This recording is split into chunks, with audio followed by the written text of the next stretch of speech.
The anniversary of the day the Phoenix Suns acquired Anthony Hardaway from the Orlando Magic was August 4th. On Twitter, I asked fans to share their favorite Penny memories. Below is one such memory that was too fun not to reshare. With his permission, below I have the story that Alvaro Pensabene of Guatemala shared with me, telling of the time he flew out to Phoenix to interview Suns star Penny Hardaway, a dream of many Suns fans, young and old, at that time. Alvaro showed me numerous photos of his interview and the surrounding games, further illustrating how cool the entire situation was.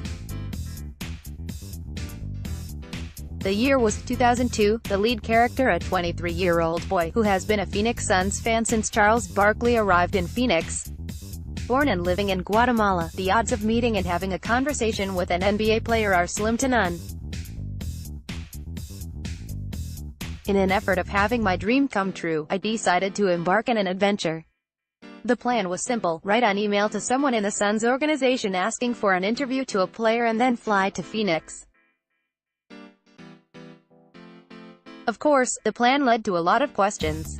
Where should I begin? How in the world was I ever going to get in touch with someone inside the Suns that could help me achieve my dream?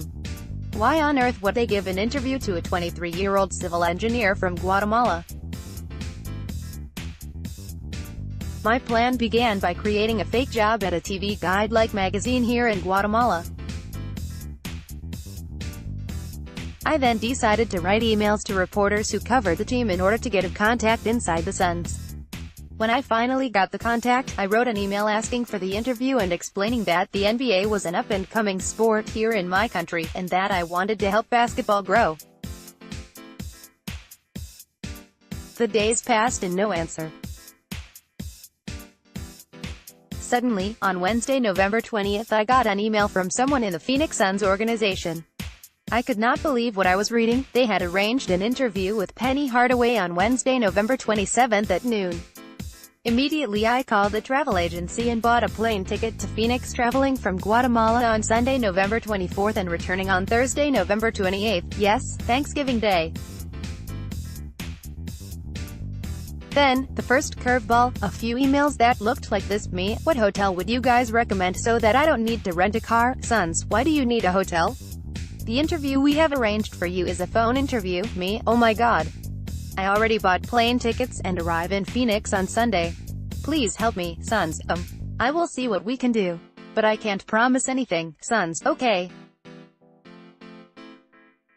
It's ready. You will interview Penny at noon in our facilities. Me, thank you.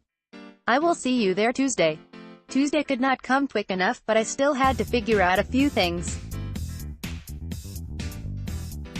What questions should I ask the guy? Do I need a cameraman? Are they going to ask for IDs? But the biggest question in my head was, what have I gotten into? We checked into the Hyatt Regency Hotel on Sunday, and when I say we, it's because I took my 19-year-old brother as my cameraman.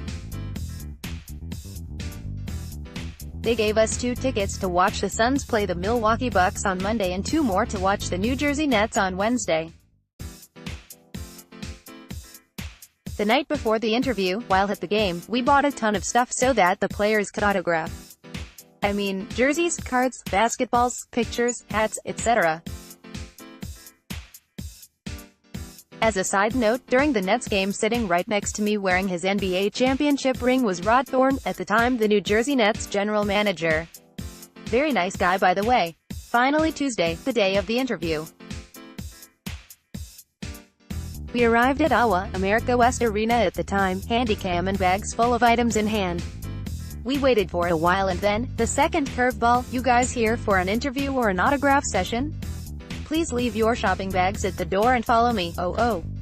We left the bags at the door and followed the person to the training court. They then told us, you can sit here and watch the practice. When practice is over you will start the interview.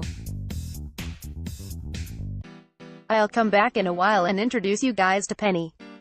Please don't bother the players. I could not believe where I was sitting, practice court in AWA, watching my favorite players train.